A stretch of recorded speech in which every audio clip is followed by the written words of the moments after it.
de convoquer dès la fin j'ai décidé de convoquer dès la fin du mois en cours un grand dialogue national qui nous permettra, dans le cadre de notre Constitution, d'examiner les voies et moyens de répondre aux aspirations profondes des populations du Nord-Ouest et du Sud-Ouest.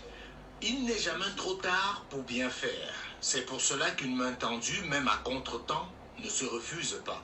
Si l'on peut déplorer qu'il ait fallu attendre des milliers de morts et des centaines de milliers de déplacés pour comprendre qu'on ne résout pas un problème éminemment politique par la violence, il faut dire que dans la situation actuelle du Cameroun, nous n'avons pas trop le choix, nous devons nous parler et nous parler franchement sans langue de bois. Je disais dans une chronique précédente sur la crise que traverse le Cameroun qu'en principe le dialogue doit permettre d'éviter la guerre et non l'arrêter. Mais une fois qu'elle est lancée, même si c'est compliqué, il n'y a que le dialogue qui peut arrêter une guerre. Mais alors, quel dialogue? Après la convocation du dialogue national par le président Paul Biya, quoi qu'on puisse en dire, force est de constater qu'il s'agit d'un pas. Grand ou petit, c'est pas le plus important car au moins après 3 ans d'inertie, de déni, de provocation, de manipulation, d'extrémisme de part et d'autre, on a fini par faire ce qu'il aurait fallu faire il y a 3 ans au tout début de cette nouvelle phase de la crise anglophone. Maintenant, le plus dur commence, car il faudra à partir de ce dialogue écrire l'histoire, soit dans un sens, soit dans l'autre. Et c'est là que la responsabilité de tous et de chacun est engagée. Mais celui qui a vraiment une carte à jouer, c'est Paul Biya. En tant que premier responsable de la situation que traverse le Cameroun aujourd'hui, il doit comprendre que c'est à lui d'avaler le plus de couleuvres pour redonner au Cameroun la paix. L'aide n'est donc plus à chercher qui a tort ou raison, ou pour parler de manière prosaïque, qui a commencé. Car ce serait le meilleur moyen de ne jamais y arriver. Pour dialoguer, il est important dès le départ d'admettre que les torts sont partagés. Et dans la situation actuelle du Cameroun, il faut faire nôtre l'adage selon lequel il ne faut pas regarder où on est tombé, mais plutôt où on a glissé. La question c'est pourquoi certains de nos compatriotes sont tombés dans l'extrémisme. C'est sans doute parce que le régime en place a commis également, et ceci pendant plus de 3 décennies, des crimes tout aussi abjects, même si moins spectaculaires. L'extrémisme devient donc dans ce cas-là une conséquence et non la cause. La guerre est toujours la conséquence de quelque chose. Vouloir minimiser la marginalisation des anglophones est une erreur, tout comme réduire leurs attentes à une question de poste au sein du gouvernement. Nous le savons tous, le mal est plus profond. Et où je suis d'accord avec Paul Biya, c'est que la résolution de cette crise concerne tous les Camerounais. C'est pas seulement la crise anglophone que ce dialogue doit résoudre, mais la crise du Cameroun. Car c'est tout le Cameroun qui est en crise aujourd'hui, même si c'est la partie anglophone qui paye le plus lourd tribut pour l'instant. Pour faire de ce dialogue une réussite, nous sommes tous d'accord qu'il y a certains préalables vitaux à remplir. Premièrement, un médiateur. Pour être sérieux et donner de la crédibilité à cette démarche, le Cameroun doit accepter un médiateur, car le Premier ministre actuel et son gouvernement sont totalement disqualifiés pour conduire une telle démarche. La base dans la résolution de conflits, c'est qu'on ne peut pas être juge et partie en même temps. Comment des gens qui pendant 3 ans ont nié l'existence d'un problème, multiplié des actes de provocation, brillé par leurs contradictions, et même estimé pour certains qu'un dialogue était sans objet pour le Cameroun, peuvent conduire sereinement cette démarche? Le deuxième préalable, c'est la qualité des acteurs invités au dialogue. Faire un dialogue sur la crise que traverse le Cameroun aujourd'hui sans les véritables acteurs de la crise anglophone et de la scène politique camerounaise s'apparenterait à un monologue. Le troisième point, c'est sans doute l'ordre du jour. Il faudra un menu à ce dialogue, sinon on risque d'avoir un dialogue qui ira dans tous les sens et sera sans fin. Il faudra aussi multiplier les gestes d'apaisement de part et d'autre. Changer de paradigme, changer de discours. Le chef de l'État camerounais dans son discours a parlé d'état de droit et du fait que force doit rester à la loi. Sauf qu'il ne faut pas confondre un État où il y a du droit et un État de droit. Au regard du spectacle que nous livre la justice camerounaise actuellement, le Cameroun est très loin d'être un État de droit et il faut le reconnaître. Un État de droit est un État soumis au droit et non un État dans lequel on parle de droit. Aujourd'hui, pour véritablement avancer, il faut arrêter d'instrumentaliser le droit dans le sens répressif et faire l'inverse, l'utiliser pour décrisper la situation. L'argument selon lequel on ne peut pas indéfiniment recourir à la grâce présidentielle pour libérer les prisonniers politiques et même les extrémistes sécessionnistes peut sembler pertinent, sauf qu'il se heurte à une autre limite du fait de la convocation du dialogue. Car ça peut vouloir également dire que ce régime n'entend que le langage de la violence et de l'extrémisme et que pour l'obliger à accepter le dialogue, il faut aller à l'extrême. Si force devait rester à la loi, il n'aurait pas fallu convoquer le dialogue. Ce sont les hommes qui font les lois et pas le contraire. Ce n'est pas de moi mais du rappeur Youssoupha. Alors, pour sauver le Cameroun, laissons le droit de côté pour l'instant, surtout que c'est un droit à géométrie variable, dénué de toute crédibilité. La crise que traverse le Cameroun est une crise politique, c'est avec la politique qu'on la résoudra. Le dialogue est un acte politique, c'est avec la politique qu'on y ira. Donc il est temps de faire la politique, mais plus la politique politicienne, mais la politique au service du Cameroun. Libérer tous les prisonniers politiques, dialoguons, pardonnons et réconcilions pour éviter le pire, car il n'est jamais trop tard pour bien faire, mais il peut être trop tard si on ne fait rien ou si on fait semblant de faire. Il n'est jamais trop tard pour bien faire, mais il peut être tard si on ne fait rien ou alors si on fait semblant de faire. Je tiens à vous rappeler que ça fait très longtemps qu'on parle d'un éventuel dialogue national inclusif. Faites très attention avec le jeu de mots. Dialogue national inclusif. Un dialogue national inclusif a ses préalables. Ce n'est pas quelque chose avec lequel on s'amuse. Parce que qui dit dialogue national inclusif dit réconciliation nationale. Alors ce n'est pas l'amusement, ce n'est pas un jeu. Je vais commencer par vous dire bonsoir et bienvenue dans la grande messe. Je vous ai demandé d'appeler les pompiers parce qu'il y aura incendie ce soir. Je vais vous révéler certaines choses que M. Biya fait et qu'il fait depuis. Et les Camerounais ont eu l'habitude de regarder sans rien dire.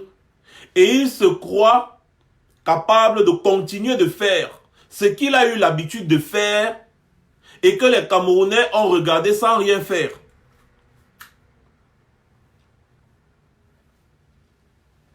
Le Cameroun aujourd'hui est dans une situation plus que catastrophique. Je ne vais pas vous le dire ici tous les jours, vous le savez mieux que moi. Le Cameroun est dans une situation plus que catastrophique. On ne va pas refaire l'histoire ou alors on ne va pas passer le temps à faire la chronologie des événements. Qu'est-ce qui nous a conduit à la situation actuelle? Je pense que nous avons mis long à vous expliquer ce qui nous a conduit, n'est-ce pas, à la situation actuelle. Mais on avait oublié de vous expliquer ce qui s'était passé bien dans les années 90. Pas dans les moindres détails, parce que moi je n'ai pas la mémoire pour ça. Mais je vais vous donner certains points et vous expliquer la roubladise de Paul Biya Bivondo, le boulanger satrape. Celui qui a l'art de rouler tout le monde dans la farine. Le meilleur élève de la France, il vous l'avait dit. Et c'est un fan de Machiavel. Voilà. On va commencer ce soir tout doucement par vous révéler que ce n'est pas la première fois que Paul Biya convoque un dialogue. Dans les années 90, en 1991 plus précisément, après les mouvements estudiantins qui avaient conduit aux villes mortes décrétées par le vaillant grand frère combattant Mboa Massok, qui est le père des villes mortes, ces villes mortes avaient mis, je ne sais pas, c'était 6 ou 7 mois. L'État était complètement fissuré. L'État était en stand-by. Alors Paul Biya n'avait d'autre choix que de convoquer un dialogue. Hélas, Paul Biya n'avait pas convoqué un dialogue, il avait convoqué une réunion. Exactement comme ce qui se passe aujourd'hui. Il avait convoqué une réunion, il a fixé les règles lui-même et il y avait déjà, l'issue de la réunion était déjà presque connue par des différents acteurs politiques de l'époque. Parce que Paul Biya avait fixé le cap. Il a vu que ça n'allait plus. Le sang des Camerounais se versait. Les Camerounais mouraient par centaines. Les étudiants mouraient par centaines. Alors Paul Biya a décidé de convoquer, au lieu de convoquer un dialogue, un vrai dialogue, où les Camerounais vont vraiment s'asseoir et débattre, il a convoqué un pseudo-dialogue qui s'est transformé en réunion qu'ils ont appelé la tripartite. À cette fameuse réunion, il y a beaucoup de leaders de l'époque qui ont refusé d'y participer parce que c'était une mascarade à ne pas dire son nom. Mais quand même, la réunion avait eu lieu, malgré la politique de la chaise vide que certains leaders à l'époque avaient pratiquée. La réunion avait bel et bien eu lieu. Et à l'issue de cette réunion, tenez-vous tranquille, à l'issue de cette réunion, les conditions avaient été posées par les acteurs de l'époque. Et à l'issue de cette réunion, il y avait des solutions qu'ils ont proposées, qui ont été adoptées et qui devaient être mises en pratique. Écoutez bien, hein, le boulanger, Paul Biya, il n'est pas à sa première démarche du genre. C'est un bandit, ce monsieur. Je vais encore vous rappeler, avant de vous expliquer, que Paul Biya, à cette époque-là, lorsqu'il convoquait cette réunion, lui-même, il n'a pas présidé. Il n'a pas présidé. C'était son premier ministre de l'époque qui avait présidé la réunion. C'est son premier ministre de l'époque qui avait présidé la réunion. Mais quand même, la réunion s'est tenue. Paul Biya était dans son palais à étudier tranquillement. Il ne gérait personne. À la fin de cette réunion, il était dit que les mandats présidentiels allaient se limiter à 2 mandats. 2 mandats. Paul Biya, comme il était dos au mur, il a accepté que d'accord, ça va se limiter à 2 mandats. C'est-à-dire qu'il devait faire un mandat. Ensuite, s'il gagne encore le 2e mandat, il fait après, il ne se représente plus. Donc, les solutions qui avaient été trouvées, je ne vais pas vous parler de 92 où John Fundi a gagné et après Paul Biya avait militarisé Bamenda, tous ces trucs-là, vous tous vous connaissez un peu l'histoire de 92 et tout. Je vais plus vous parler, n'est-ce pas, en ce qui concerne les fameux dialogues convoqués par Paul Biya. Après les événements donc qui ont suivi 92, élections présidentielles et tout, il a fait un coup de force comme il a fait actuellement. Il a botté John Fundi en touche. Il a fait un coup de force. Néanmoins, les solutions qui avaient été prises, les conclusions qui avaient été prises et actées lors de la réunion de 91, ils ont appelé ça la tripartite, ont été adoptées au Parlement en 1996, lorsqu'ils ont modifié dans la Constitution, où ils ont instruit dans la Constitution la décentralisation qui devait être effective. La décentralisation en 1996. La limitation des mandats présidentiels. Donc, il y avait un article dans la Constitution qui disait que la Constitution ne doit plus être modifiée pour quelque raison que ce soit. Que s'il y a un article qui vient changer un autre article favorablement au président, sera nul et non avenu. Paul Biya a accepté tout ça. En 96, on a modifié la Constitution. Donc, lorsqu'on a modifié la Constitution en 96, tout le monde était content. Tout le monde était content que, ouf, enfin, la décentralisation, oui, donc, à sauter, il bin la Constitution, ça c'est très bien. La limitation des mandats présidentiels, 2 mandats non renouvelables, Paul Biya a dit que validé, c'était bien. Il a calmé le jeu politique. C'est-à-dire, tous les politiciens de l'époque savaient que Paul Biya, même s'il gagne comme il a gagné là, le 2e mandat là, et puis c'est bon. Le 2e mandat, c'est bon. Il ne savait pas que le boulanger était en train de se préparer pour les rouler dans la farine.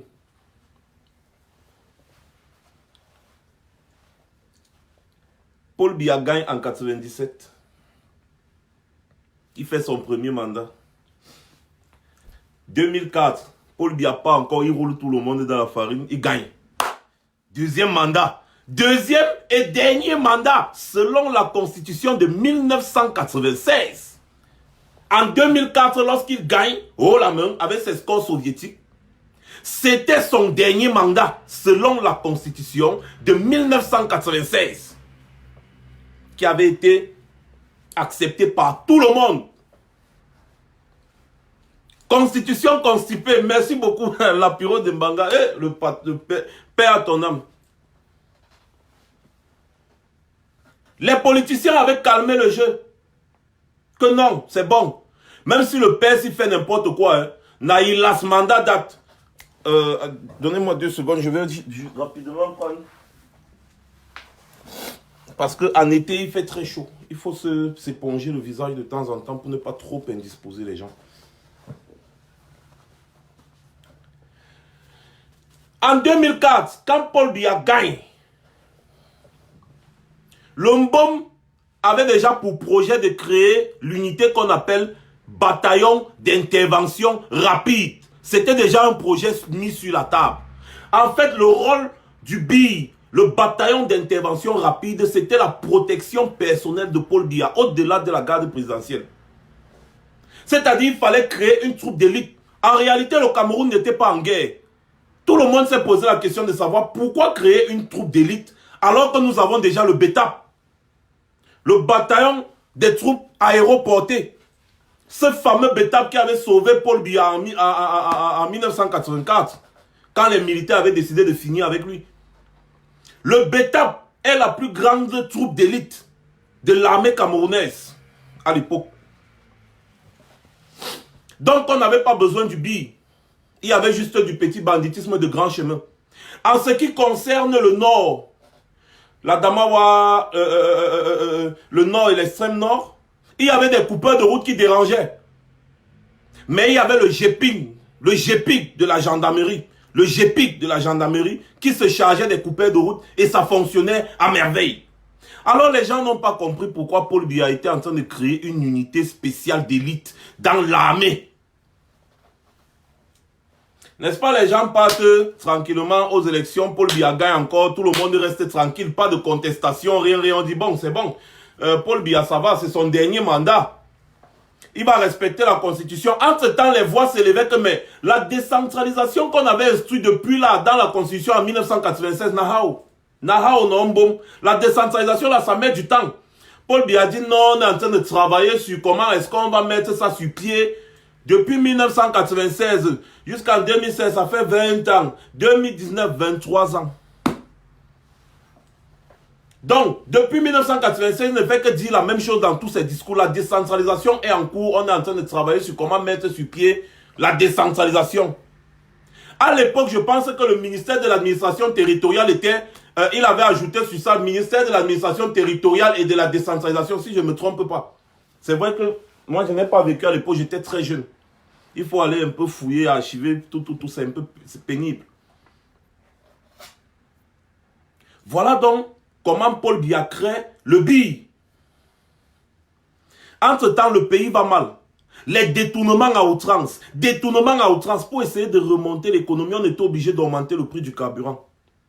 En même temps, en 2008, donc, 2008, c'est là où vous allez connaître c'était quoi l'utilité du BI. En 2008, Paul Biya voit donc que 2011 arrive et qu'il est à son dernier mandat. Il y a la promesse qu'il a faite aux opposants. La constitution de 1996 limitait les mandats. Donc en 2011, Paul Biya ne devait plus être candidat à l'élection présidentielle. C'est comme ça. C'était tout. Paul Biya ne devait plus être candidat à l'élection présidentielle. Le pays va mal. L'économie est en train en pleine chute libre. Les détournements des deniers publics à outrance. Parce que vous savez que Paul Biya fait tout, rien que pour garder son siège. Il n'a jamais dirigé le Cameroun. Il laisse les gens voler. Il n'arrête que ceux qui menacent son siège présidentiel. 2008 arrive, Paul Biya avec ses amis Kaba Ege Djibril et tous ceux que vous savez, ils ont décidé de modifier la constitution de 1996 rien que pour lever le verrou sur la limitation des mandats présidentiels.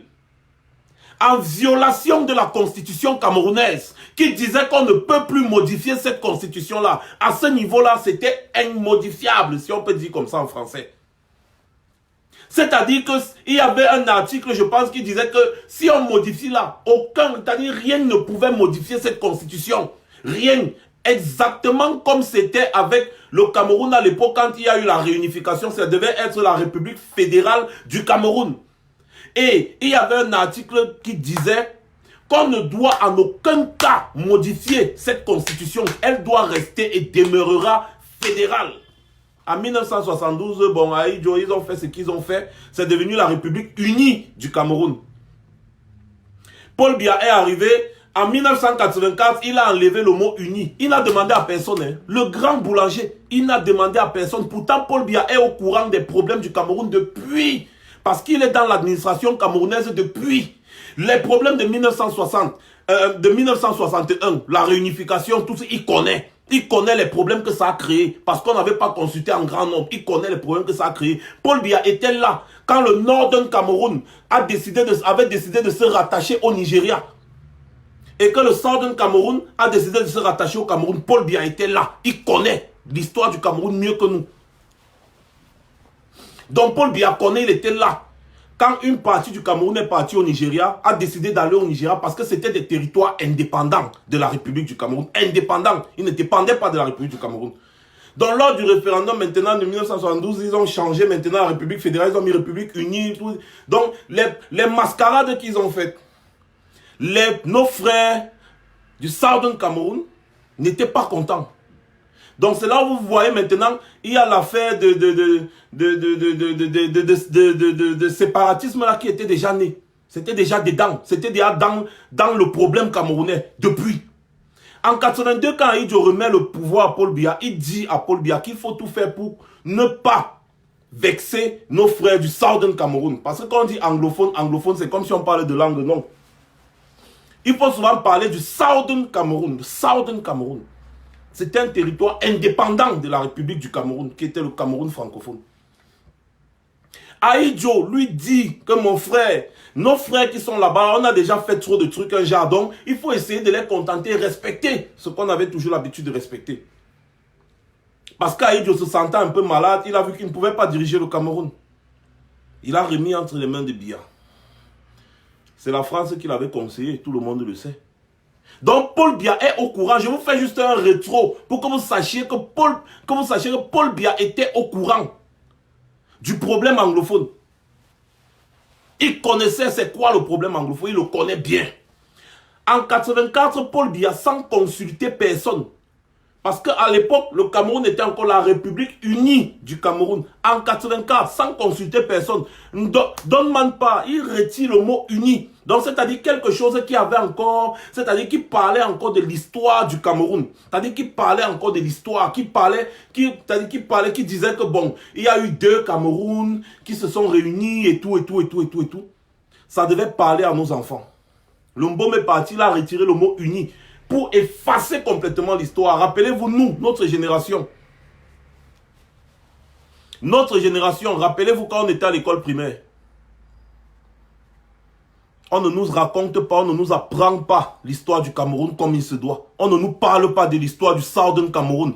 On ne nous parle pas, rappelez-vous à l'école primaire, pour ceux qui se rappellent encore, on ne nous a jamais parlé du Northern Cameroun. Le Northern Cameroun qui s'est rattaché au Nigeria.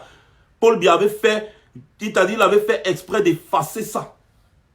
Il avait fait exprès d'effacer ça. Avec la complicité de la France, ce sont ses mentors.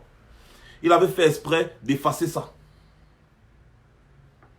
Donc j'ai fait juste un rétro-pédalage pour que vous sachiez de quoi il s'agit. Revenons à nos moutons. 2008, Paul Biya avait ses amis, puisqu'il s'était arrangé à avoir la grande majorité écrasante à l'Assemblée nationale. Il décide de modifier la constitution du Cameroun. Juste là où il faut lever le verrou sur la limitation des mandats, c'était tout. Donc pour lui, il fallait juste aller changer la constitution. Là où on dit la limitation des mandats, machin truc, il a mis limitation. Il n'y a pas de limitation des mandats. Donc, il a trahi la réunion tripartite. Il a trahi le premier dialogue qu'il avait convoqué.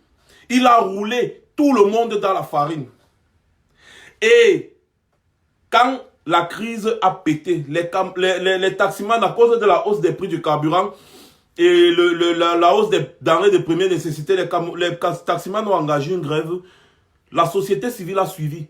Les politiciens ont suivi cette grève. Parce que quand on grévait à la radio, à la télé, on était en train de parler de la grève de la faim. C'est faux. Si la grève là s'est embrasée, comme vous avez vu, ça s'est embrasé, c'est parce que les gens ont appris que Paul Biya a levé le verrou qui limitait les mandats présidentiels. Voilà pourquoi les gens sont sortis dans les rues. D'habitude, il y avait les grèves de taxi. Est-ce que vous voyez les gens sortir, saccager, faire les trucs? Non. Paul Biya, avec l'aide de ses mentors occidentaux, ils ont trompé les gens. Ils ont dit aux journaux télévisés partout dans le monde entier que la crise de la famine, que les gens sortent dans les rues parce qu'ils ont faim. Vous, en 2008, vous aviez faim? En 2008, vous aviez faim? Je vous pose la question, est-ce que vous ne mangez pas le pain, les beignets, tout ce que vous voulez, malgré que les prix avaient un peu augmenté? En 2008, vous avez faim. C'était dans la grève de quelle faim? Non, ce n'était pas la grève de la faim qui avait embrasé le Cameroun en février 2000. Je me rappelle pertinemment parce que j'étais un acteur. À Komkana, je vous dis toujours, je ne me cache pas. On était dans les rues. À Komkana. Nous, on avait bloqué à Komkana. On avait mis les kiosques en bois, on a mis les roues, on a mis le feu.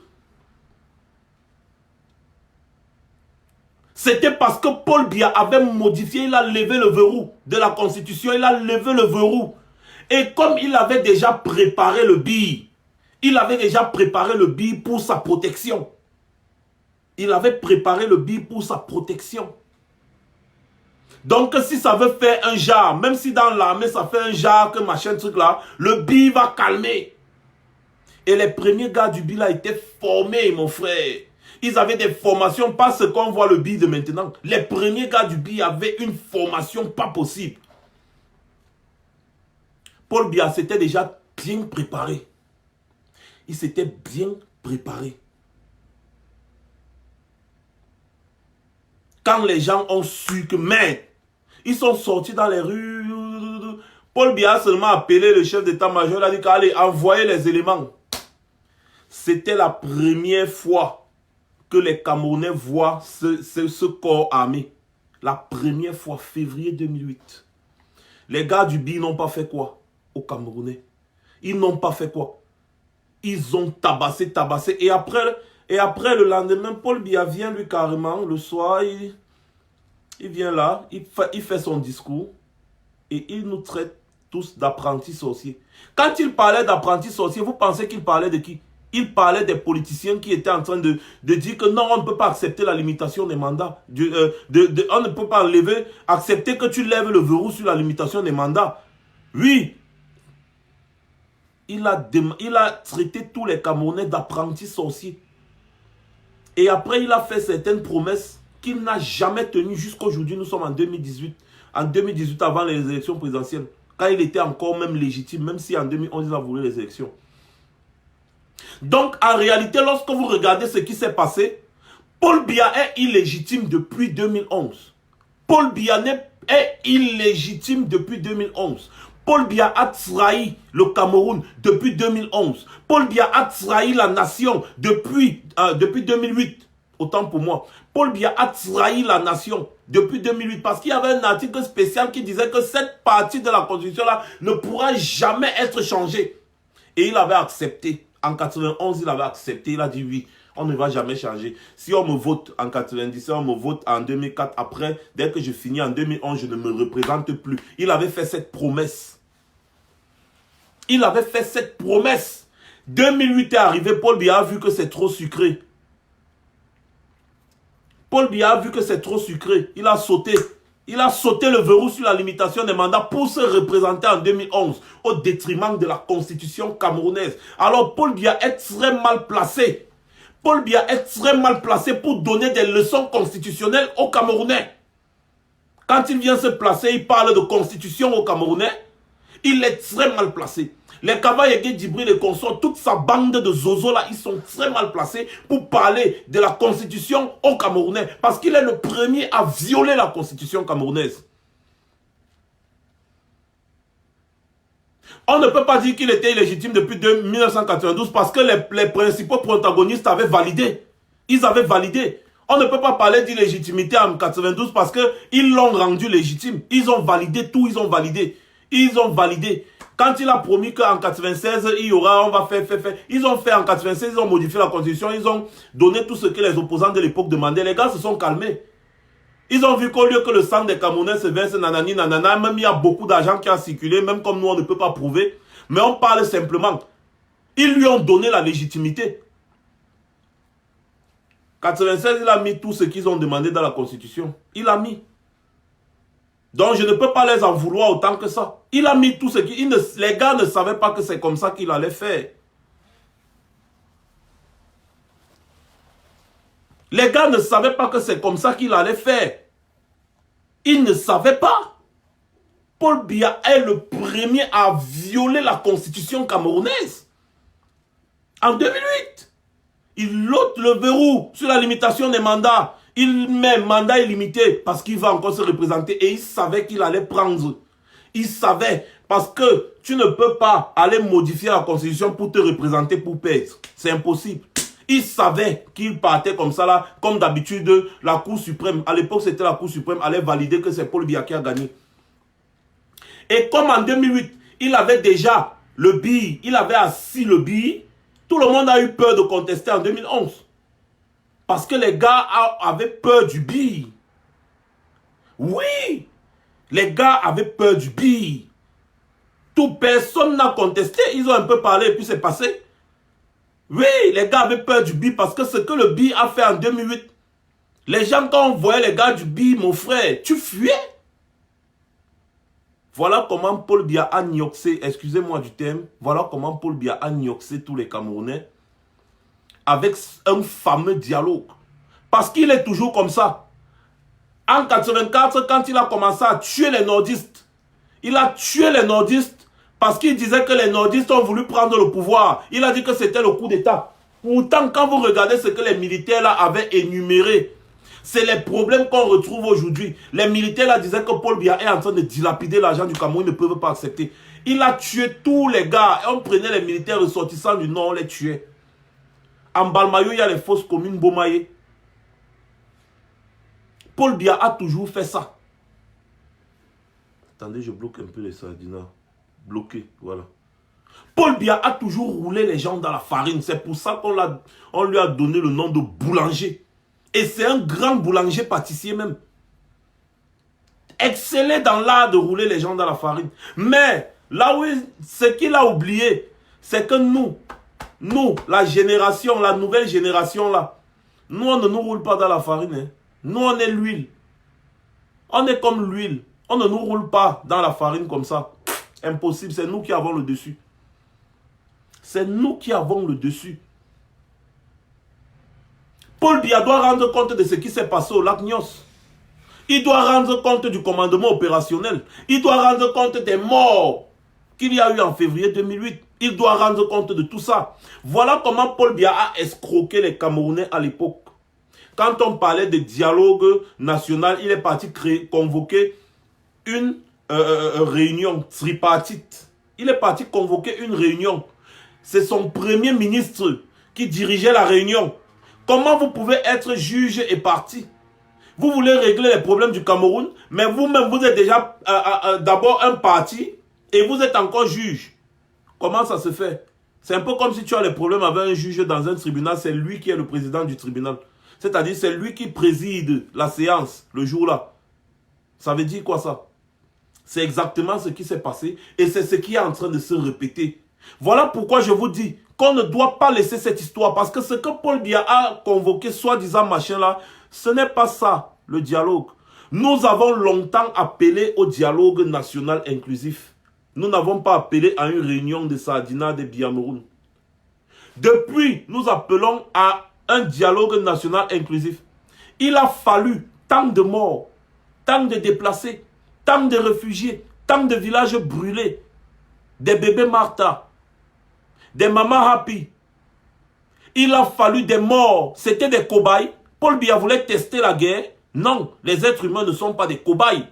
3 ans plus tard, Il vient convoquer le genre de réunion qu'il a convoqué en 91 et il répète la même chose. Il envoie son premier ministre présider et il vous dit déjà que le Cameroun est un et indivisible. Ça veut dire qu'il a déjà conclu son fameux monologue, dialogue. Merci Franklin Zambo. Il vous a déjà dit qu'à la fin, c'est le Cameroun restera un et indivisible. Il vous a déjà dit. Et puis il vous a encore dit qu'il entend mener son mandat jusqu'à la fin. Donc, comme pour vous dire que même s'il y a un dialogue, machin, truc là, patati patata, un vrai dialogue, la personne qui demande sa démission aura chaud. Il vous prévient déjà. Et maintenant, quand il convoque sa fameuse causerie entre eux, les Sardinards, les mêmes Sardinards qui nous combattaient, les Mathias Eric Ounanguini, les Issa Tiroma, tous les gens, les NS Obamali Diola, tous les gens qui nous combattaient, qui disaient qu'on va tuer. J'ai des vidéos de tous ces gens-là où ils parlaient des Ambazoniens comme des terroristes qu'on doit éradiquer. On va faire un montage sur ça, on va vous mettre ça, vous partagez ça partout. Vous prenez, mettez sur WhatsApp partout. Montrez au monde entier comment ces gens ont attissé la haine pour tuer nos frères. Ils voulaient seulement diminuer la population anglophone. Ça m'a tout l'air. Ça m'a tout l'air. Les gars voulaient peut-être, c'était un génocide. Ils voulaient diminuer la population anglophone. Comment aller à la guerre avant de parler de dialogue? Alors qu'on dialogue, c'est quand il n'y a plus d'issue qu'on commence à faire la guerre. On fait même la guerre avec son propre peuple. Depuis quand? Depuis quand? Et maintenant, je vous ai expliqué l'autre jour, je vais encore vous réexpliquer. Comment convoquer un dialogue national inclusif sans un cessez-le-feu au préalable, sans une amnistie générale? Les deux éléments clés pour une assise sincère et franche. Cessez-le-feu immédiat. Amnistie générale, monsieur. Amnistie générale. Oui. Quand ces deux éléments ne sont pas à l'ordre du jour, ça veut dire qu'il n'y a aucun dialogue. Il n'y a rien qui est en train de se passer là. Regardez bien les personnes qui s'agitent. Ce n'est que les Sardinards qui s'agitent. Observez bien la scène politique aujourd'hui. Sia TV ne fait que parler que de ça. Sia TV ne parle que de ça matin, midi, soir. Il ne parle que de ça matin, midi, soir. Sia TV ne parle que dialogue, dialogue. Les gens veulent faire leur passeport. On dit que le délégué n'est pas là parce qu'il y a le dialogue. Les gens veulent faire les cartes d'identité. On dit que non, il y a le dialogue. Les gens veulent même mettre l'essence dans la voiture. La station d'essence est fermée parce qu'on dit que même la personne qui travaille à la station d'essence est partie à une réunion pour le dialogue. Le dialogue. Comment appeler à un dialogue? Oui, je vais vous dire quelque chose parce que j'ai vu. Je vais essayer de contredire un peu certains Sardinards bizarres là, qui ne réfléchissent pas là, qui pensent qu'eux ils aiment déjà le dialogue plus que nous qui appelons le dialogue depuis des années. Pendant qu'eux ils demandaient de tuer les gens, nous on appelait au dialogue depuis des années. Maintenant qu'on parle de dialogue, eux ils aiment le dialogue là plus que nous. Ils aiment maintenant le dialogue, c'est-à-dire les gens qui n'ont aucune conviction. Ils supportent quelque chose juste pour supporter. Tu leur dis que bon, à l'époque vous demandiez qu'on tuait les gens, pourquoi? Ils vont répondre quoi? Bon, maintenant vous êtes en train d'applaudir le dialogue. C'est le dialogue de quoi? Depuis quand on dialogue avec les terroristes? Vous avez traité ces gens de terroristes. Maintenant vous êtes en train d'apprécier ce que Paul Biya appelait plus que nous. Vous observez la scène politique, il n'y a que les Sardinards et les cabros Sardinards. Les cabros Sardinards qui s'agitent. Ils s'agitent. Les gens, c'est-à-dire les gens même qui ont appelé au dialogue, le président élu parlait déjà de ça depuis. Que non, vous ne pouvez pas faire la guerre à votre propre peuple. Regardez toutes ces interventions depuis avant même que cette crise de Senlis. Regardez ces interventions partout. Il ne faisait que faire des propositions. Il fait partie des rares personnes qui disaient des choses telles qu'elles sont. Telles qu'elles sont, que non, vous ne pouvez pas faire la guerre, ouvrir le feu sur votre propre peuple, ça ne se fait pas. Ça ne se fait pas. Mais vous allez tester la guerre sur la population. Vous testez, comme les cobayes. Paul Biya est en train de tester la guerre. Voilà les Sardinards maintenant qui sont en train de s'enjailler avec le fameux dialogue. Nous on va appeler ça comme ça, le dialogue. Le fameux dialogue. Ils aiment déjà ça plus que nous. Ils sont en train de s'agiter.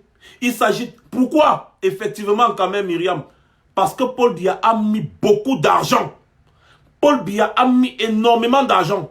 Rappelez-vous, je vous avais dit que Messanga Nyamding était ici en mission. Que c'est Paul Biya qui l'avait envoyé. Je vous avais dit ça, non? Rappelez-vous bien, on vous avait dit ça. On vous avait prévenu. Je pense qu'on avait fait, j'avais fait au moins 2 vidéos. Je vous avais dit que Paul Messanga Nyamding était ici en mission. Je pense que nous tous, on vous avait dit. On vous avait dit, suivez encore les lives. Messanga Nyamding était ici en mission pour tâter le terrain. Parce que Paul Biya préparé déjà, puisqu'il a la pression internationale. Messanga Nyamding était ici. Ils ont causé avec beaucoup de personnes. Je vous ai dit que nous, on a notre façon de gérer les gens qui sont infiltrés dans ce combat. On ne vous dit pas qu'on connaît ce que vous faites. On vous observe et on connaît comment on vous contrôle.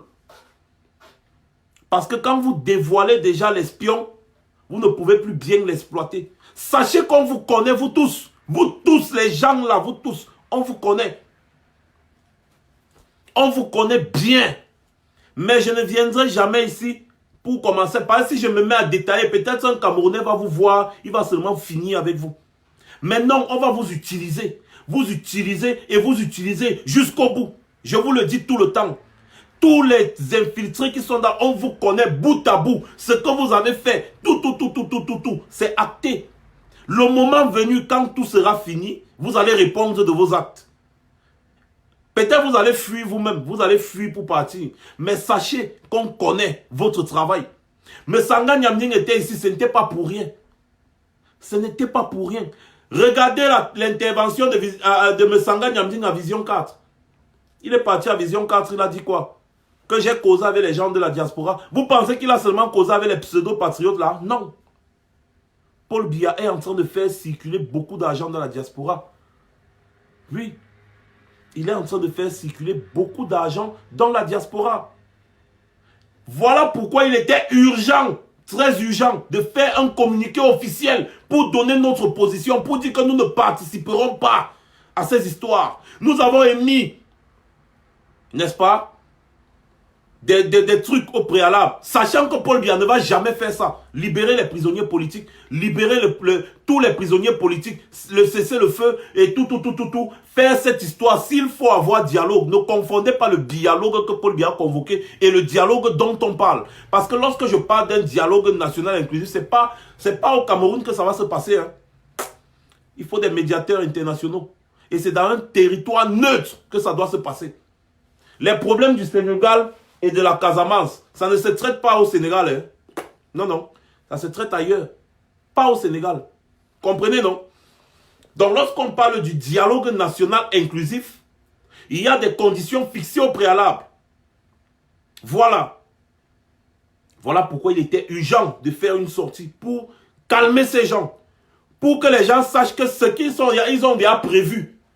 On vous dévance et on vous dit déjà la position officielle de la diaspora. La position officielle de la diaspora. Je dis bien de la diaspora. On n'ira pas au dialogue avec Paul Biya. Et Paul Biya, avec Paul Biya dans ces conditions-là. Paul Biya est Camerounais, non? Il veut dialoguer, et bien soit dans un pays neutre. Qu'est-ce qui sera sur la table du dialogue? Sa démission. On ne débat sur rien avec Paul Biya. Parce qu'il y a un seul problème au Cameroun. Un seul problème au Cameroun. C'est Paul Biya. Et on vous a toujours dit ça. Que la seule causerie qu'on pouvait avoir sur Paul Biya, ce sera sur ses conditions de départ. Sur les conditions de son départ. C'est tout. En ce qui concerne arranger le Cameroun, tout. Nous, on fait confiance au président élu, à tous ses collaborateurs et tous les prisonniers politiques que vous connaissez. On leur fait amplement confiance. Avant toute chose, il faut une amnistie générale. Il faut un cessez-le-feu immédiat. Libérer tous les prisonniers politiques. C'est comme ça que ça se passe. Quelqu'un parle de dialogue pour tromper les Camerounais comme il les a trompés en 1991. Vous qui êtes en train de vous agiter depuis, les gens disent que oh, le MSC est parti rencontrer le Premier ministre, ça veut dire qu'ils reconnaissent déjà la légitimité de Paul Biya. Mais vous êtes malade dans votre cerveau là. Ça ne va pas. Le MSC, ils font ce qu'ils ont à faire. C'est un parti républicain. Ils font ce qu'ils ont à faire. Jusqu'à preuve du contraire, ils respectent les institutions de la République. Parce que ces institutions sont légales. Je vous avais dit, et on vous avait dit, on vous a expliqué ici, qu'il faut faire la part des choses entre la légalité et la légitimité. La légalité, ça se fabrique. Je prends un exemple sans toutefois vouloir vexer qui que ce soit, et je m'en excuse d'avance. Tout ce que Hitler a fait à son temps était légal. Vous comprenez? Tout ce que Hitler a fait en son temps, en Allemagne là, c'était légal. Vous avez compris? La légalité, ça se fabrique. Vous avez écouté les chroniques de Jules Domchenon. On ne dit pas que nous sommes un pays de droit parce qu'on dit que le droit. Non, il faut appliquer. Il faut respecter. Il faut respecter ce droit. Il faut l'appliquer comme il se doit, dans les normes. La légalité se fabrique. Donc, lorsque vous êtes contraint, vous êtes obligé de faire avec quand vous êtes dans une position républicaine. Parce que Paul Biya a fabriqué sa légalité. Il s'en fout de la légitimité. C'est pour ça qu'il ne rencontre jamais le peuple. Paul Biya ne cause pas avec vous parce que je vous ai expliqué ici à maintes reprises, je vais me répéter, que Paul Biya sait qu'il n'a jamais été élu. C'est pour ça que quand Paul Biya sort, il y a les militaires partout. Quand Paul Biya part quelque part, les militaires sont versés partout, vous fermez vos boutiques parce que Paul Biya a peur même de son ombre. Il sait que les Camerounais le détestent, que les Camerounais ne l'ont jamais élu. Il maintient les Camerounais dans la terreur, dans la peur, dans la frayeur. Voilà ce qui maintient les Camerounais. Paul Biya démilitarise le Cameroun, on le pêche le même soir. Il le sait. Voilà pourquoi Paul Biya, je mets quiconque ici de me prouver le contraire, Paul Biya n'a jamais, mais alors jamais rencontré les jeunes Camerounais et causé avec eux. C'est un démon. Il a fabriqué sa légitimité, sa légalité, excusez-moi. Il a fabriqué sa légalité. Je vous disais par exemple ici, là, dernièrement, je vous faisais une petite explication. On peut décider de rendre le vol légal. C'est-à-dire que dans un pays, on décide de rendre le vol légal. Je vous prends un exemple. Ici en France, par exemple, la polygamie est illégale. Au Cameroun, la polygamie est légale. Ils peuvent fabriquer, ils décident de rendre la polygamie illégale. Je vous prends un deuxième exemple. Ici en France, l'homosexualité est légale. Au Cameroun, c'est illégal. Ils peuvent décider de rendre l'homosexualité ici illégale. Au Cameroun, ils peuvent décider de rendre ça légal. La légalité, ça se fabrique. C'est un article, c'est-à-dire un article de loi, on vote là, on ajoute seulement dans le code pénal ou bien le code civil, c'est bon. C'est ça la légalité. Exactement comme on a fait avec Paul Biya. Et le Conseil constitutionnel a validé sa bêtise. Allez, on a seulement écrit, on a acté partout. Allez voir n'importe où ici, là, sur le plan international. Allez à l'Élysée, demandez à Macron que le président du Cameroun, c'est qui va vous dire Paul Biya. Vous dites, mais Paul Biya, pourquoi alors que Paul Biya a perdu les élections? Il va vous dire que Paul Biya est le président légal. Il va vous dire que Paul Biya est le président légal. Demandez à n'importe qui, partout, que qui est le président du Cameroun, on va dire que Paul Biya. Pourquoi Paul Biya? Paul Biya a perdu les élections. On démontre tous les jours que Paul Biya a perdu les élections. Tout le monde sait que Paul Biya a perdu les élections. Mais Paul Biya a fabriqué sa légalité. Voilà pourquoi les gens sont dans une démarche républicaine. Ils font avec ce qu'il y a tout en contestant Paul Biya. Parce que Paul Biya est légal mais il est illégitime. Parce que ce n'est pas le peuple qui l'a élu. Celui qui est légitime est en prison. Paul Biya utilise maintenant la légalité qu'il a fabriquée pour maintenir celui qui a gagné, celui en qui le peuple a fait confiance en prison. Voilà exactement ce qui se passe au Cameroun actuellement. Il a fabriqué ses propres lois pour maintenir les gens en prison selon ses propres lois. Et maintenant, le président élu est en train de l'attaquer sur le droit international. Parce qu'il sait que les lois internationales sont au-dessus des lois nationales. Voilà pourquoi le président élu l'a attaqué maintenant sur le plan international. Pour le faire appliquer d'abord le droit international, les lois internationales. Et si on applique les lois internationales au Cameroun, eh bien le président élu sera libre. Paul Biya sera obligé de le libérer. Voilà maintenant le bas qui blesse. Paul Biya est en train de défier tout le monde. Voilà ce qui se passe au Cameroun. Le droit international est au-dessus des lois nationales. Pourquoi? Exactement parce que quelqu'un peut fabriquer la légalité. Maintenant, il faut quelque chose pour trancher. Voilà pourquoi on fait appel aux lois internationales qui sont au-dessus de la loi nationale. Et tous les pays membres de l'ONU ont signé cela. Tous les pays membres de l'ONU ont adopté. Ça veut dire que si au Cameroun, marcher est illégal et que sur le plan du droit international, marcher est légal et que le Cameroun est signataire de ce droit-là, eh bien, quand il y a conflit, le Cameroun sera obligé de prendre sa loi bidon, mettre de côté et appliquer la loi internationale, appliquer le droit international. Voilà ça. Merci Serge Ndi, des traités ratifiés. Paul Biya est un grand boulanger et il est en train de tromper. Il a organisé tout ce que vous voyez ici de toutes pièces. Organisé tout ce que vous êtes en train de voir là. Paul Biya a organisé ça de toutes pièces. De toutes pièces, il a organisé ça. Oh, dialogue de ceci, machin, truc, patati, patata. Paul Biya sait. Les infiltrés de Paul Biya ont déjà rendu compte à Paul Biya. Je vais vous dire quelque chose que vous ne savez pas. Vous savez que depuis, on est en train d'organiser, on va vous dire ça bientôt. Parce qu'on a une dernière réunion de préparation et après maintenant on va rendre ça officiel. On est en train d'organiser une semaine incroyable en octobre. Vous savez que le 7 octobre, c'est le jour où le président élu a battu Paul Biya à plat de couture. Vous le savez. Et ça va faire 1 an en octobre.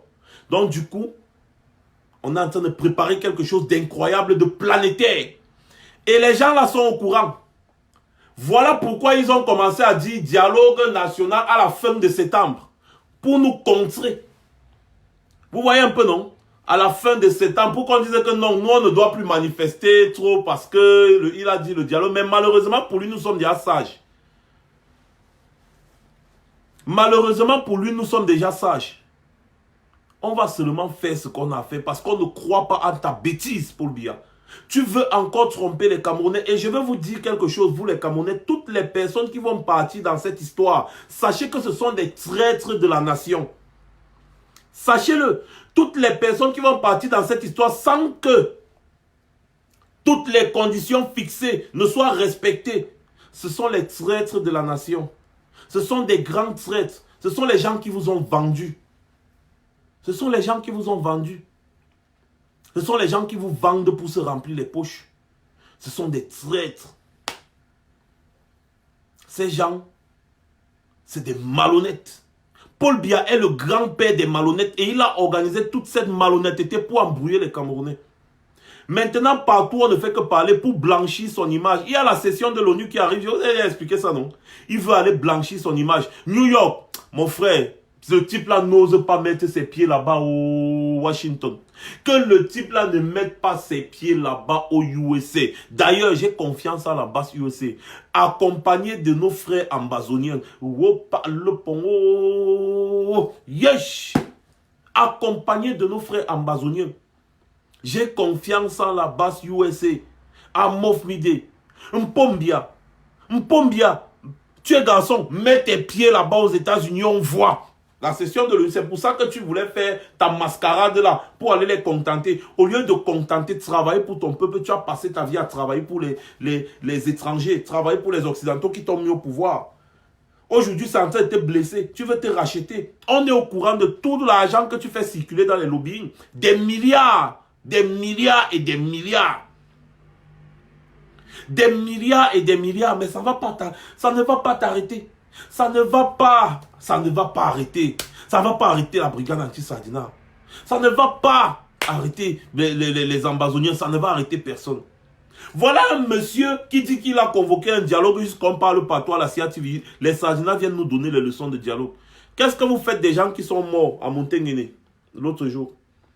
Qu'est-ce que vous faites il y a un village qu'on a brûlé aujourd'hui, à l'heure où je vous parle, c'est à Bengu, c'est à Batibo, je ne sais plus trop.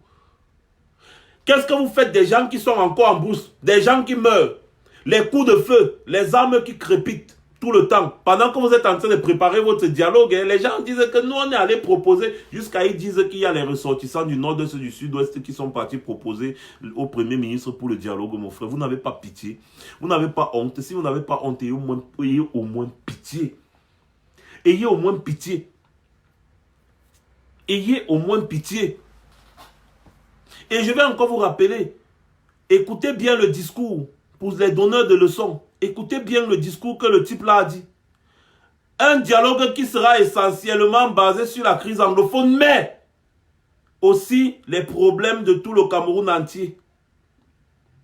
Voilà. Écoutez bien. C'est ce qu'il a dit lui. C'est sorti de sa bouche. Mais seulement il n'a pas fixé les conditions préalables.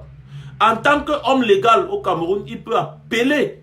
Mais ce n'est pas lui qui va diriger ce dialogue comme il est en train de faire actuellement avec son premier ministre. Vous ne pouvez pas être juge et parti parce que là, on va parler des problèmes du Cameroun et Paul Biya fait partie des problèmes du Cameroun. Paul Biya fait partie des problèmes qu'on doit résoudre. Paul Biya fait partie des problèmes du Cameroun. Paul Biya est même le principal problème du Cameroun. On ne peut rien régler avec Paul Biya. Rien du tout. Vous avez vu un faux reportage qu'Ernest Obama a fait tout à l'heure sur Marc Barretta. Vous n'avez pas vu ça?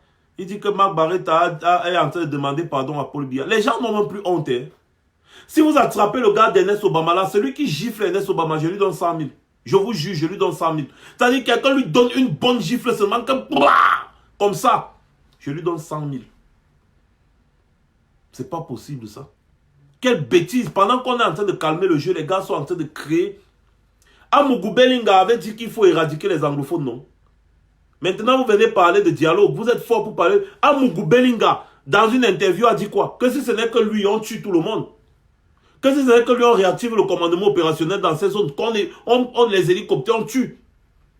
Il y a un autre qui a comparé Paul Biya à Dieu. Il a demandé aux journalistes que Dieu avait éradiqué, Dieu avait tué les êtres humains, ou c'était quoi, combien de fois. Jusqu'à il a parlé du temps de Noé.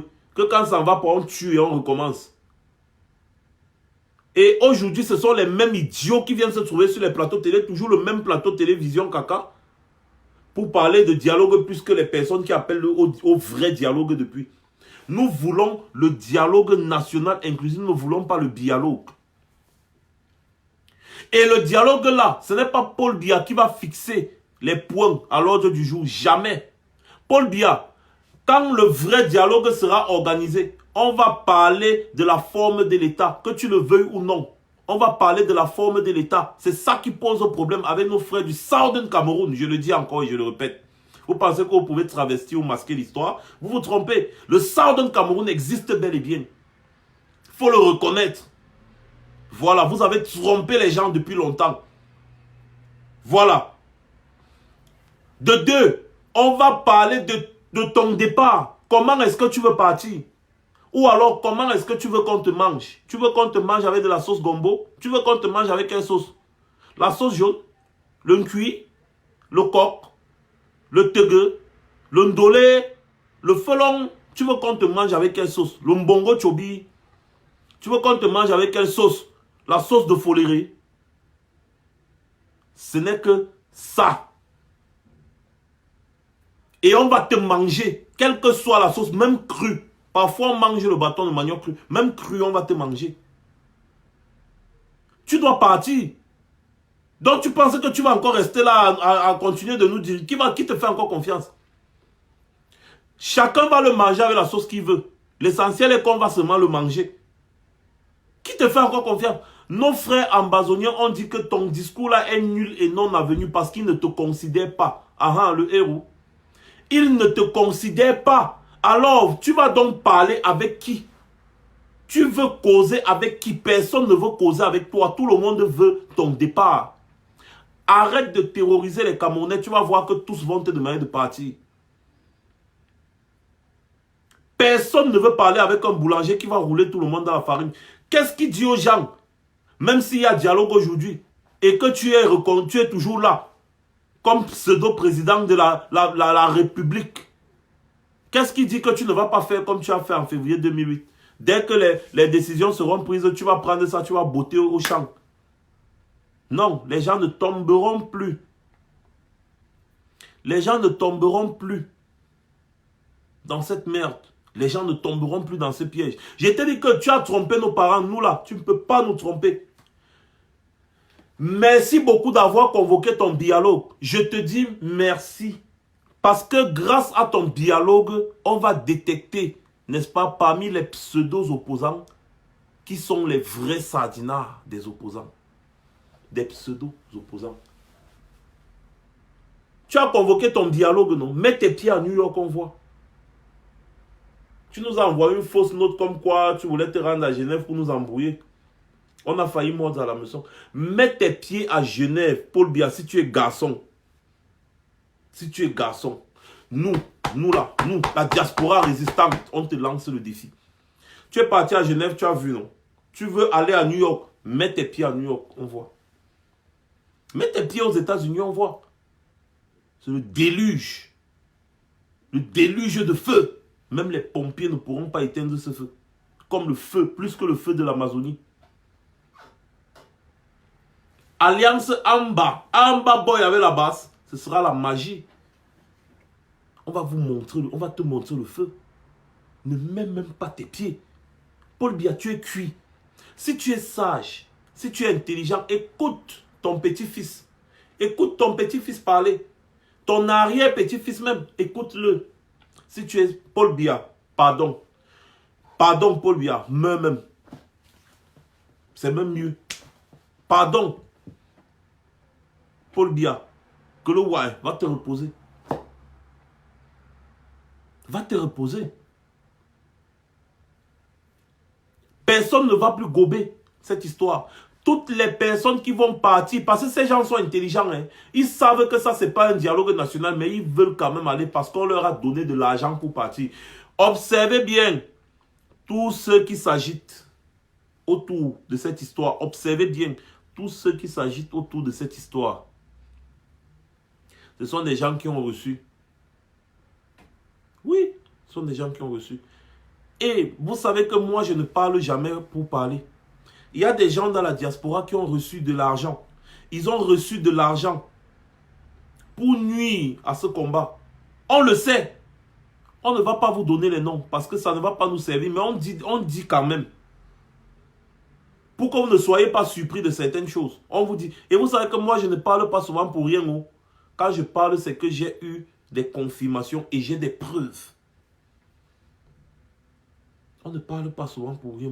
Moi personnellement, je parle d'avoir mon nom. Je ne parle pas souvent des choses comme ça. Donc quand j'ouvre ma bouche pour parler des trucs comme ça, en bon entendeur, faites gaffe. Mais Sanga Nyamdini n'était pas ici pour rien. Et on a vu là qu'il y a des pseudo-délégations qui sont encore en train de remonter ici. C'est pour essayer de s'aimer toujours la zizanie. Faites très attention.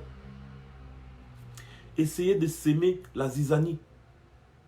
Beaucoup de sardinards, ils passent toujours le temps à nous traiter de ceci, nous traiter de cela, les montées, les descendues. Que nous, on a en train de faire la révolution sur les réseaux sociaux. Mais c'est la révolution des réseaux sociaux là qui a chassé Paul Biya en Suisse, non?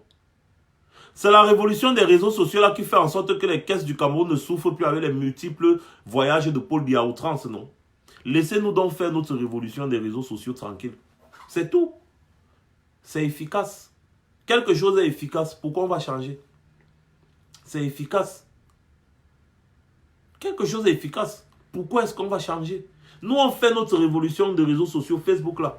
C'est sur Facebook si qu'on a chassé Paul Biya à Genève.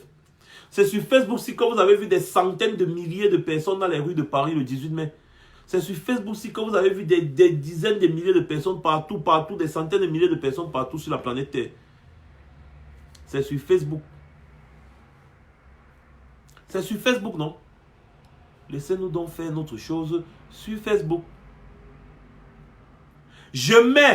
Maintenant, je vais mettre au défi tous les pseudo-opposants. Je vous mets au défi. Essayez de mobiliser comme nous. Faites juste une petite mobilisation comme nous on fait là. Les pseudo-opposants, et ils savent à qui je m'adresse, faites une petite pseudo-mobilisation comme nous on fait. Comme nous on fait là, faites, on voit. Parce qu'il y a des opposants ici qui ont peut-être eu les 50 000 voix ou bien les 20. Il y a des opposants au Cameroun qui ont eu les 5 000 voix, les 3 000 voix. Sur tout un Cameroun, ils ont eu les 3 000 voix. Nous, on mobilise des centaines de milliers de personnes. Centaines de milliers de personnes. Oui. Des centaines de milliers. Voilà. Donc, on fait 1000 fois mieux que vous, bande d'opposants réunis, les pseudo-opposants réunis. On mélange toutes les voix que vous avez vues à l'élection, vous avez eu à l'élection présidentielle. C'est ça qu'on met dehors. Vous avez compris? Je vous mets au défi. Faites comme nous. Puisque nous, on fait seulement sur Facebook. Faites comme nous. Et nous, on ne paye pas les gens pour sortir. Hein. Les gens dépensent leur argent pour voyager à travers le monde comme vous voyez là. On se vante. On se vante. Faites comme nous, on voit. Avant de venir parler, qui d'entre vous peut mobiliser comme nous on mobilise? Qui? Vous êtes d'abord au nombre de combien? Vous allez parler de quoi? Donc si on veut même dire que les gens parlent au nom des Camerounais, vous pouvez parler au nom des Camerounais? Les pseudo-opposants là, est-ce que vous pouvez parler au nom des Camerounais? Faites, on voit. Faites, on voit. Bande de Toto. Voilà, attendez un peu. Bloqué. D'autres sont là pour chercher les vues sur Facebook. Tu ne fais plus 3000 vues sur Facebook. Vraiment. Attends, je bloque encore l'autre pian. Il y a encore qui là? Où c'est Mentonga Banda? Voilà. Mais c'est le Toto là, je ne l'avais pas bloqué sur ma page. Il fait comment pour revoir encore ma page? Ce Toto là. Des gens qui n'ont aucune conviction. Faites on voit. Voilà. Le peuple ne vous connaît pas. Le peuple ne vous suit pas. Donc restez tranquille. Le peuple ne vous suit pas. Donc ce que vous êtes en train de faire autour du dialogue que Biya a organisé là, on connaît, on vous connaît. On connaît pourquoi vous faites ça. Le peuple ne vous suit pas, le peuple ne vous connaît pas. Donc vous partez parler en votre nom. Vous ne parlez pas au nom du peuple légitime. Le peuple camerounais légitime, on le connaît. On le connaît. On connaît comment il réagit. On connaît ses préférences. Le peuple légitime camerounais, on connaît ses préférences. Paul Biya doit partir. C'est ça. Aucun dialogue ne peut se passer au Cameroun sans que les acteurs clés de la scène politique, sociale soient présents. Aucun. Tout ça, c'est du dialogue. Quelqu'un vous dit déjà que le Cameroun restera un et indivisible. Pourtant, c'est la forme de l'État qui cause le problème dans les régions du sud-ouest et du nord-est. Et vous pensez que lui veut résoudre un problème? Vous vous agitez. Voilà les ambazoniens qui ont rejeté son truc. Ils ont dit que comme tu as dit que tu vas nous tuer, tue-nous encore davantage. Parce que nous, on est déjà habitués à mourir. Quand les gens s'habituent déjà à mourir, c'est grave. Quand votre enfant à la maison n'a plus peur de vous, quand votre enfant à la maison ne vous craint plus, c'est grave. Quand votre enfant à la maison ne vous craint plus, c'est grave. Les ambazoniens ont dit à Paul Biya que nous, on ne se reconnaît pas dans tes bêtises. On ne se reconnaît pas dedans. Attendez, bloque les bêtises là. L'autre vient me dire que j'ai mobilisé 50 personnes. Va mobiliser 50 personnes aussi, on voit. Bloquer encore l'autre. Va mobiliser seulement 20 personnes, je vois. On a vu les pseudo-patriotes, non? Pour être 20 à l'hôtel intercontinental, il a fallu que les gens viennent de tous les pays pour une vingtaine de personnes. On vous a vu. Dès qu'il écrit encore, je le bloque là.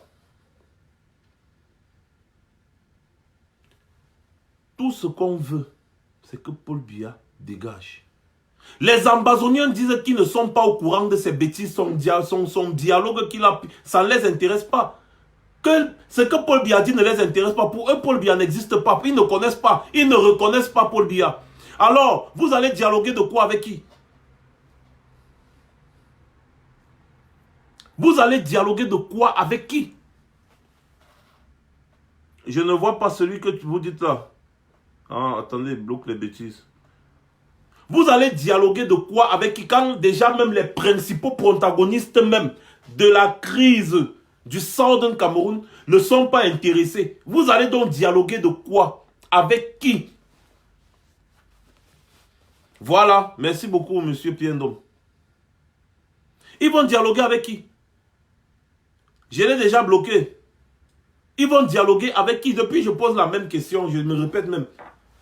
Mais je dis, hein, on vit sur la même planète. On vit sur la même planète, les gars. Paul Biya, les Ambazoniens ont dit qu'ils ne reconnaissent pas ton discours. Donc, ils ont rejeté ça. Ils ont dit qu'ils ne causent rien avec toi. Alors, tu parles de dialogue avec qui?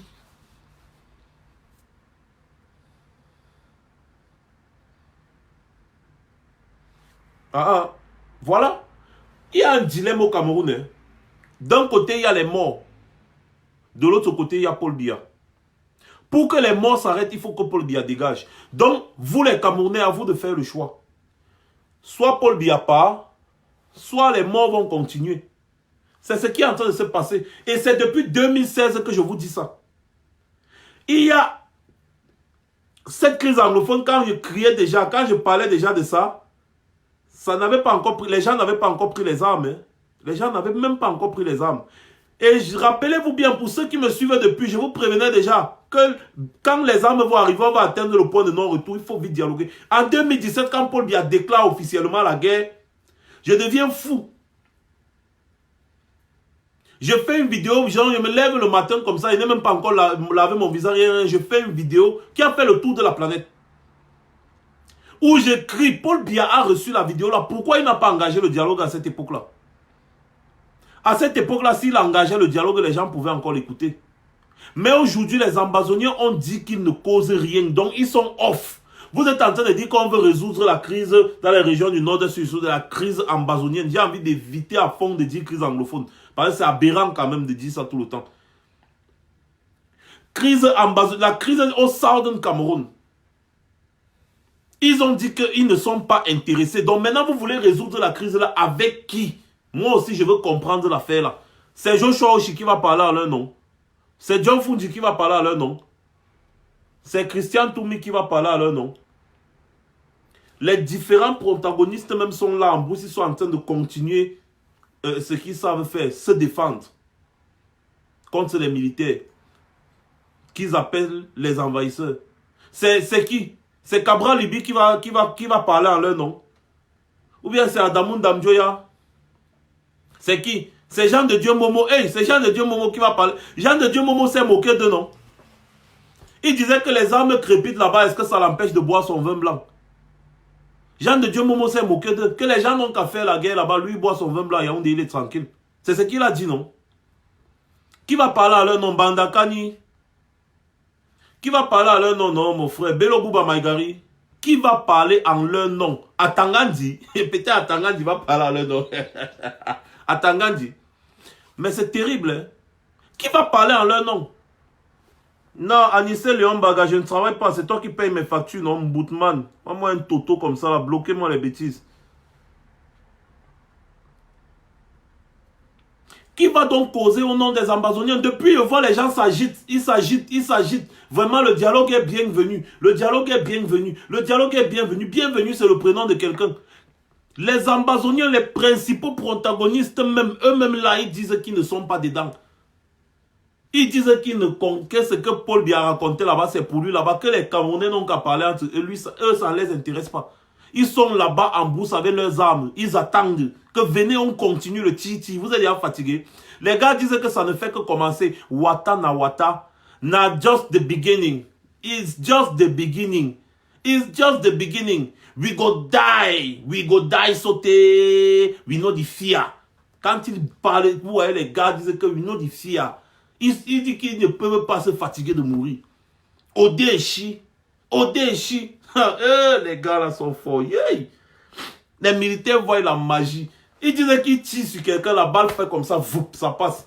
Ils tirent sur quelqu'un, la balle fait voup, ça passe. Le gars prend que la fronde là.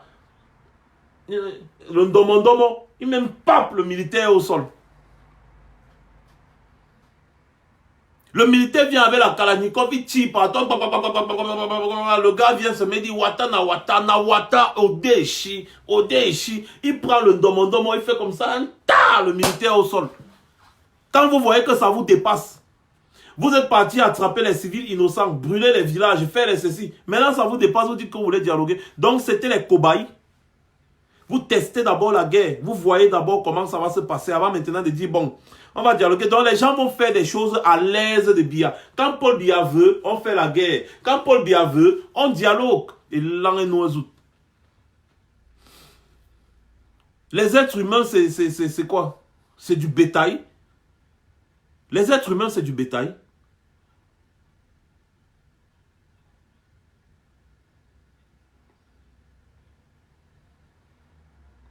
C'est incroyable quand même. Hein?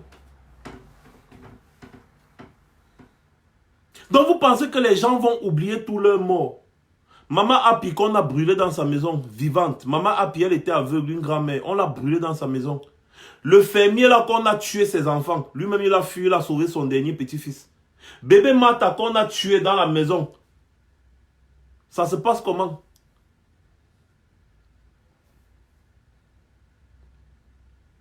Ça se passe comment? Dis-moi.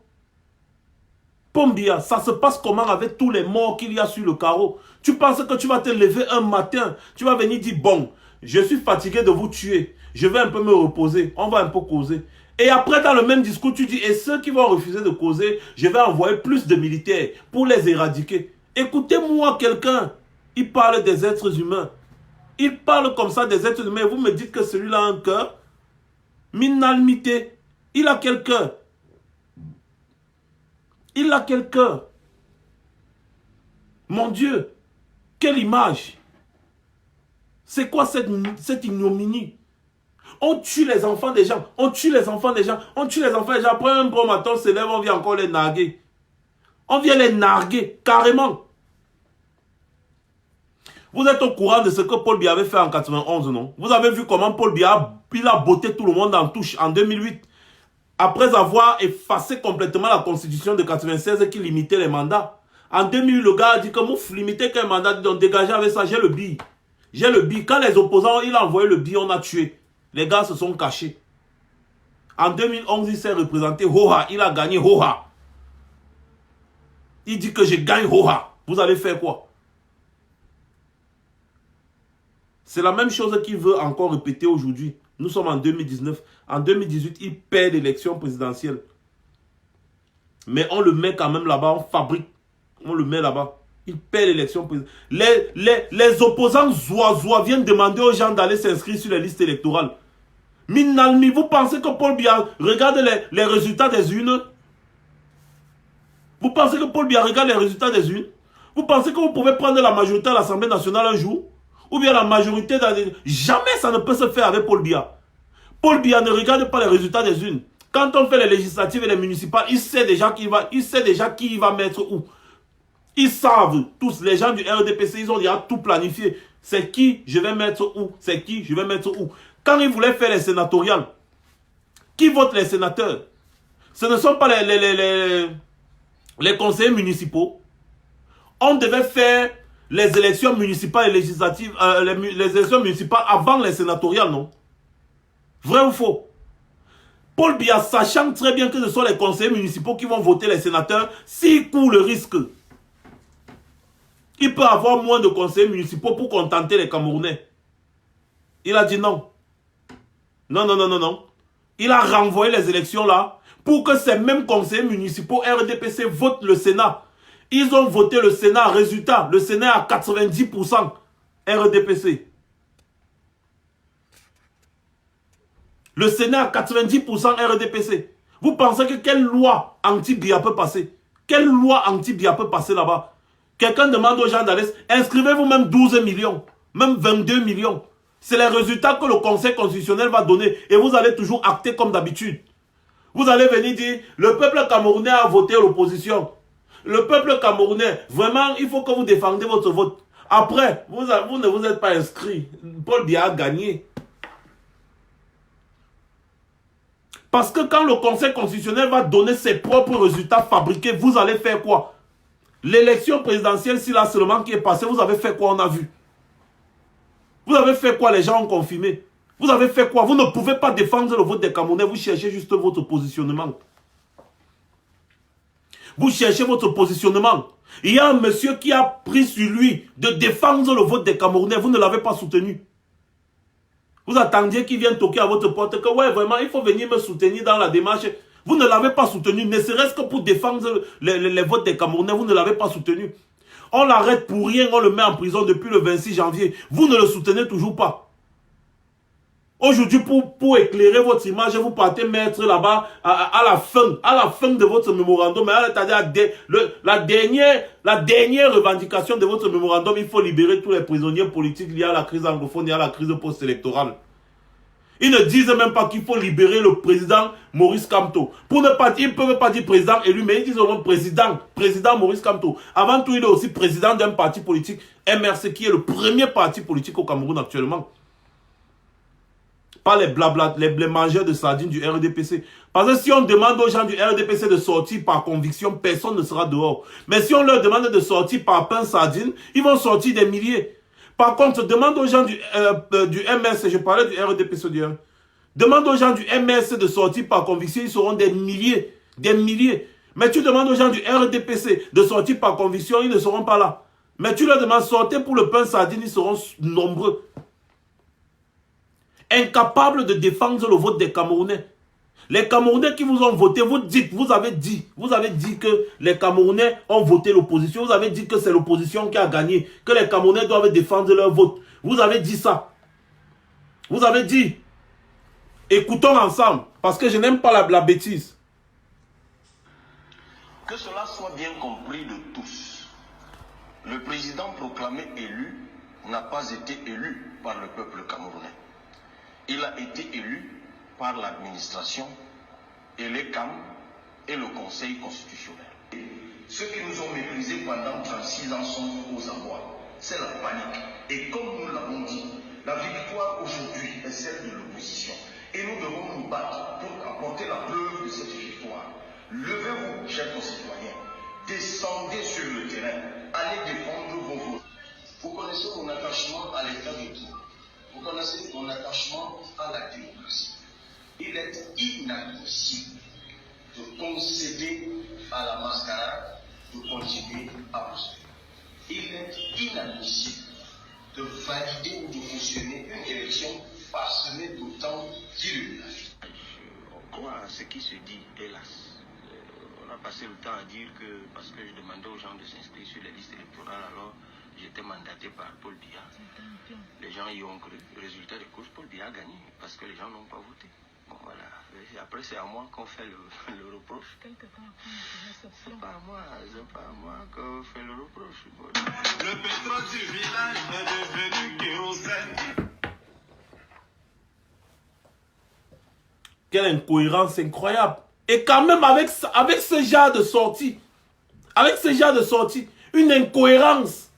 Ils se permettent encore de se pavaner à gauche à droite pour aller dire on va aller au dialogue de Paul Biya. Le dialogue de Paul Biya. Qui croit en vous encore? Qui croit encore en vous? Quelqu'un sur qui on a compté pendant longtemps. Voilà vos opposants. Vous n'avez pas soutenu. Vous n'avez pas soutenu la démarche pour défendre le vote des Camerounais qui ont bien voulu avoir confiance, qui vous ont fait confiance. Qui ont bien voulu vous faire confiance, autant pour moi. Vous ne vous êtes pas sacrifiés pour défendre vos votes. Les votes des Camerounais. Vous pensez que c'est pendant les élections législatives et municipales que vous allez défendre? Les gars, allez vous inscrire, non? Votez. Ils vont avoir leurs petits conseillers municipaux, ils vont avoir leurs petits maires, et puis c'est bon. Le gars a sa position tranquille à l'Assemblée nationale, dans la mairie. C'est bon. C'est ce qu'il cherche. C'est ce que tous ils cherchent.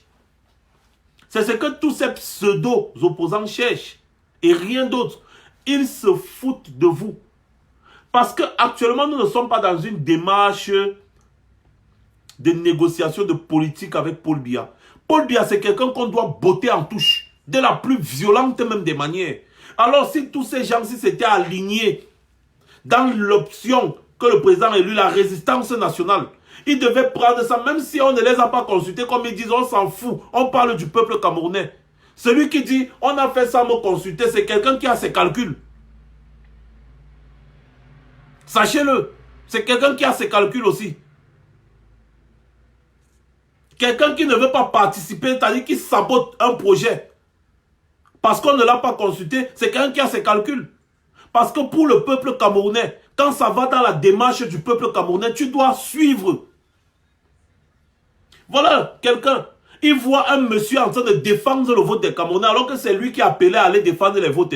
Il voit maintenant un monsieur en train de défendre les votes. Lui n'est plus là, il est en voyage à New York, il est à Paris, il se pavane partout, les Louis Vuitton, les ceci, cela. Pendant que les gens sont en train de défendre le vote des Camerounais, de tous les Camerounais.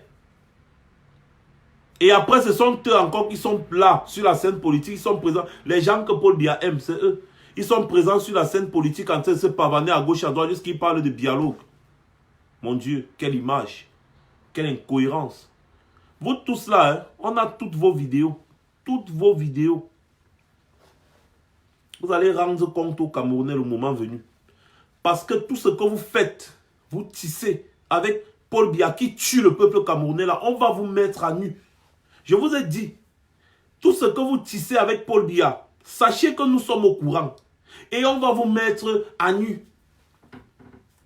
Vous utilisez la souffrance des Camerounais pour vous enrichir.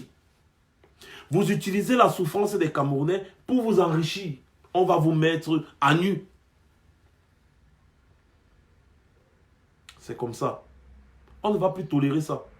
Le dialogue, allez dans votre dialogue, mais sachez que ça ne nous engage en rien. Ça ne nous engage en rien. Et le seul dialogue qui va se passer au Cameroun, à l'issue de ce dialogue, Paul Biya ne sera plus là. Paul Biya ne sera plus au poste qu'il occupe, qu'il a usurpé là. Il ne sera plus là. On va le chasser. Parce qu'à l'issue du dialogue là, sa démission sera déposée sur la table. On va parler des conditions de son départ. S'il s'amuse, même il va se retrouver en train d'aller demander l'asile aux îles Galapagos, par exemple. Il va rester là-bas avec les tortues. Oui. S'il s'amuse, s'il continue de tuer les Camerounais comme il est en train de tuer là, même sa famille ne sera pas au Cameroun. Parce que quand on veut parler de ce monsieur, on a même pitié de lui. Ahidjo, c'est comment avec Ahidjo qui lui avait donné le pouvoir? Il veut parler d'un dialogue national, d'une réconciliation nationale. Mais le cadavre d'Ahidjo, le président Ahidjo, le père même de la nation, il est où? Le cadavre d'Ahidjo est où? On a déjà fait le deuil du président Ahidjo. On a fait le deuil du président Ahidjo. Le père de celui qui t'a remis le pouvoir entre les mains. On a fait son deuil. C'est quand? Le jour de la commémoration de la mort du président Ahidjo. Son cadavre est où? Sa dépouille est où? Vous voyez à quel point cet homme est cynique, sadique. Vous voyez à quel point Paul Biya est un démon destructeur. Même étant mort, il refuse qu'on rapatrie le cadavre du père de la nation, celui qui lui a remis le pouvoir. Et vous pensez que celui-là, vous pouvez lui faire confiance? C'est la malédiction là qui nous suit. Le président Ahidjo doit être enterré au Cameroun. On doit aller déterrer son cadavre là-bas au Sénégal. Ses restes, on doit revenir au Cameroun, enterrer, commémorer le jour de sa mort. Faire même 2 jours, 3 jours de deuil national. Quand son cadavre, son corps, les restes de son corps vont revenir au Cameroun. On va faire au moins 2-3 jours de deuil national. Mais Paul Biya, si tu t'amuses, hein, même ta famille va demander l'exil. Comme nous sommes en exil actuellement. C'est ce que vous voulez. Même ta famille va fuir le Cameroun. Ils vont demander l'exil. Parce qu'ils n'auront pas leur place au Cameroun. On va t'affliger le même traitement que tu as affligé au président Ahidjo. Il a encore temps de te rendre compte. Tu ne peux pas défier les Camerounais jusqu'à impossible. Tu peux pas tromper un peuple tout le temps. Tu ne peux pas. Le moment venu, vous allez rendre gorge. Ne croyez pas que vous pouvez tuer 25 millions de Camerounais. Tous les jours, on vous dit ça. Tous les jours, on vous dit qu'on va... Mais un jour, ça va péter. Un jour, il go pétam.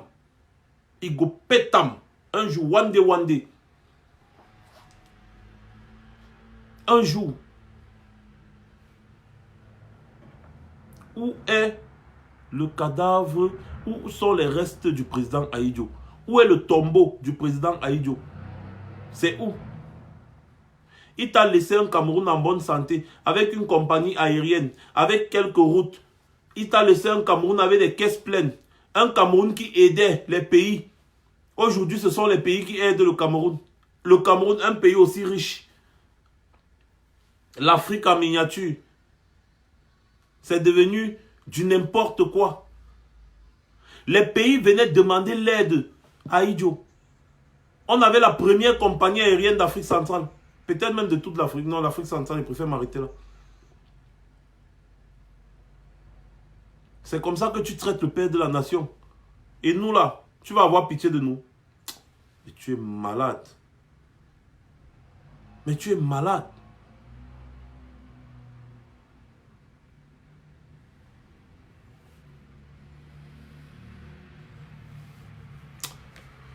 Les gars, je pense que je vais vous laisser. Je vous ai expliqué, n'est-ce pas? Je vous ai expliqué. Désolé, hein, les Amazones sont en réunion ce soir. Elles n'ont pas encore fini, elles ne peuvent pas participer. Mais il y aura un direct spécial live parce que les Amazones vont vous inviter à participer, n'est-ce pas, à l'événement dont nous sommes en train de préparer, dont je vous parlais tout à l'heure. Les Amazones auront ce privilège-là parce qu'elles vont se charger de ça. Nous, on fait confiance aux femmes et nous savons que ce sont les femmes qui vont porter ce combat. Préparez-vous, ce sera du lourd. Il faut rendre hommage. Il faut rendre hommage au président élu qui se sacrifie pour nous. Il faut rendre hommage à ce monsieur. Il se sacrifie pour nous.